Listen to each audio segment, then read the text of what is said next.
Hi friends, అందరికీ ఎలా ఉన్నారు? బాగున్నారా? మీరు అందరూ బాగుండాలి, మీలో నేను కూడా ఉండాలి. నా భగవంతుని అయితే మనస్ఫూర్తిగా కోరుకుంటాను ఫ్రెండ్స్. ముఖ్యంగా ఇవాళ అయితే ఆ బొజ్జగన్ పైన అయితే మనస్ఫూర్తిగా కోరేసుకుంటాను ఫ్రెండ్స్. మీరందరూ బాగుండాలి, మీలో నేను కూడా ఉండాలి. అంతేకాదు ఫ్రెండ్స్, ఇవాళ మీ అందరికీ కూడా వినాయక చవితి శుభాకాంక్షలు.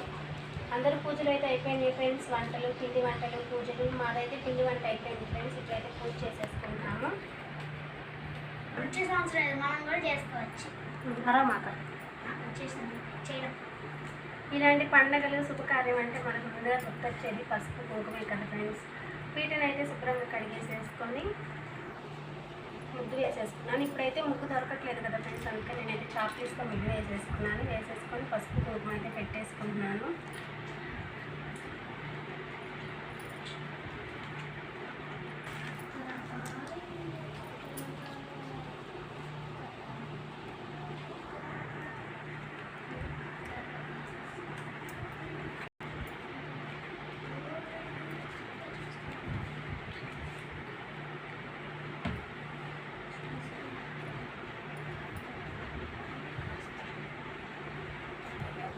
రావి ఆకులతో పీట మొత్తం అయితే సర్దేసుకున్నాను ఫ్రెండ్స్.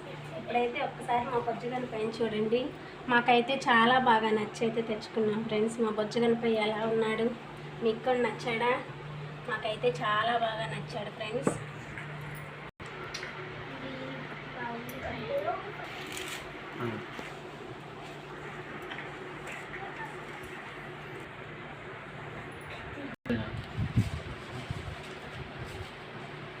ఏంటిది? గరిక తల్లి వినాయకుడి జయంతి ఎంతో ఇష్టం. మనము ఒక్కరెమ్మ గరిక పెట్టి మనం మనసారా ఏ కోరిక కోరుకున్నా కూడా ఆయన ఇట్టే తీరుస్తాడంట. ఆయనకి అంత ఇష్టం గరిక అంటే. అమ్మమ్మ నేను పొలం వెళ్ళింది కదా, అక్కడి నుంచి గుర్తు పెట్టుకొని మరి ఇవన్నీ కోసుకొచ్చింది. అమ్మమ్మ తీసుకొచ్చింది గరిక, ఉసిరికాయకు, అలాగే తెల్ల జిల్లెడ చెట్టు పూలు. ఇవి తెల్ల జిల్లెడ పూలు అంటే దీనికే కాదు, ఏ దేనికైనా కూడా, మనకి శివయ్యకైనా అమ్మవారికైనా కూడా తెల్ల జిల్లెడ ఆకు చాలా ఇష్టం. అందుకని ఇవి కూడా పూజకి ఉపయోగిస్తారనమాట. అమ్మమ్మే తెచ్చింది నిన్న. అలాగే పత్రికతో పాటు ఎలక్కాయ అంటే కూడా చాలా ఇష్టం తల్లి వినాయకుడికి. ఏది పెట్టినా పెట్టకపోయినా ఖచ్చితంగా ఎలక్కాయ అయితే పెడతారు.